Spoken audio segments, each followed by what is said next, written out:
There are three football teams heading into the 2022 NFL season that, in my opinion, are nothing more than overrated, overhyped, and not going to meet expectations this year. The first team on my list, the Miami Dolphins. And I get it. Before you guys come after me, the Miami Dolphins did get better this offseason. No doubt in my mind than they were last year. But that's not what's in question here. The roster as a whole is solid.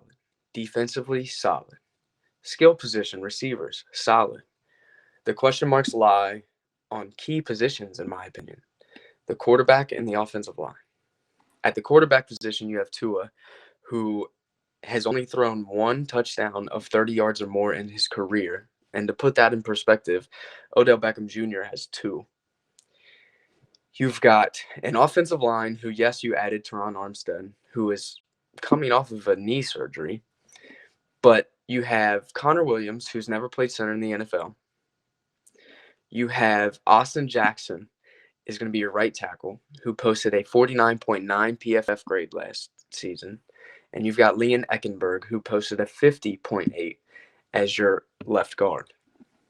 So not only does Tua have to help carry this team to the playoffs, he's going to be running for his life. I get it. Teron Armstead was added. He's probably one of the bigger free agent signings of this offseason, if not the biggest. He doesn't help the rest of your offensive line. He doesn't. And that's why I think this Miami Dolphins team is honestly overhyped by the media. They're in the division with the Buffalo Bills, who are obviously going to win that division. So you're going to be fighting for a wild card spot. And in a stacked AFC, I don't know if they're good enough to get there. And one of the main reasons I say that is I looked back at last season and who they beat, who they played, which they had an atrocious start. But when they started winning down the stretch, who did they beat?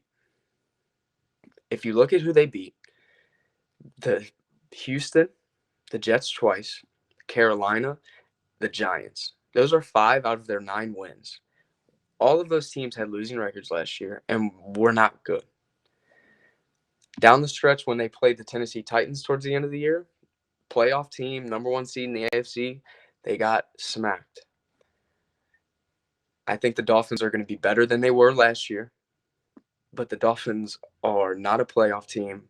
And quite frankly, I think they have to move on from Tua, and Mike McDaniels has to prove himself before. The next team on my list, the Arizona Cardinals. This is a team who, if you look at the roster, even last year, it's a very top-heavy roster. Not great depth anywhere. Their stars are very good, but you look beyond that, and you're not sure how they won as many games as they won last year. I think offensively, you can credit a lot of that to Kyle Shanahan, DeAndre Hopkins, and Kyler Murray. They just paid Kyler Murray, so they're expecting a lot out of him. DeAndre Hopkins is suspended for the first 6 games of the season for PEDs. A.J. Green is a receiver who I don't think can give you another 1,000-yard receiving season. And then you look at the defensive side. Defensively, you have a team that ranked 24th in the NFL in rushing yards allowed per game.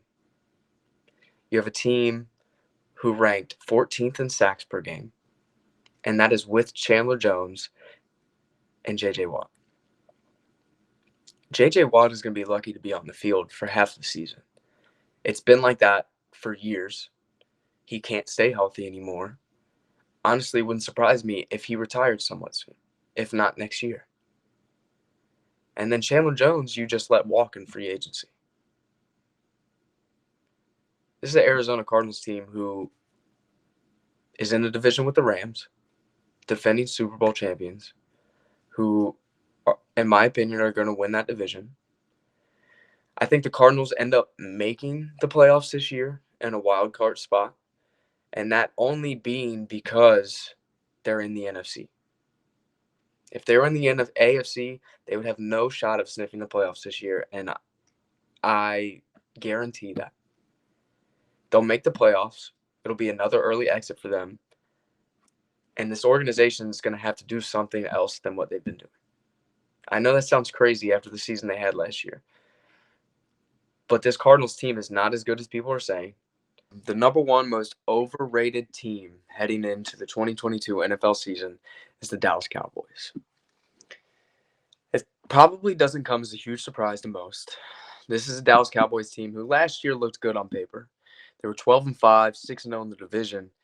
But then once you dig a little deeper, you find out that they were 6-5 outside of their division. They got worse this offseason. Their once elite offensive line, they let two of them walk. They let Cedric Wilson walk. Randy Gregory's gone. And now their number one receiver, who was Amari Cooper that they traded away for a fifth-round draft pick, is now Michael Gallup, who is coming off an ACL tear.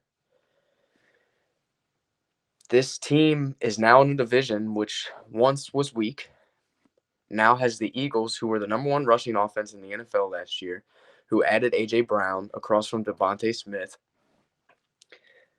I think the Eagles are going to flourish this year. I think they win the division. And I think the Cowboys barely make a wild card spot this year. I don't think they get anywhere close to 12 wins. And honestly, I think this is the year that Mike McCarthy gets fired. I'm not a believer in Mike McCarthy. I don't think he's going to take this team where they need to go. I think Mike McCarthy gets fired. They bring in Sean Payton, and Sean Payton possibly turns that franchise around. But as for this year, I think they're going to be fighting for a playoff spot and a wild card spot and just barely make it in. And then another. Thank you guys for tuning in. If you guys like this video, be sure to subscribe and like this video. You can also find us on all social media platforms, TikTok, Twitter, Reddit, Facebook, anything, we will be there. Also, be sure to go online to TWSN.net where you can find all of our content from amazing writers, content creators.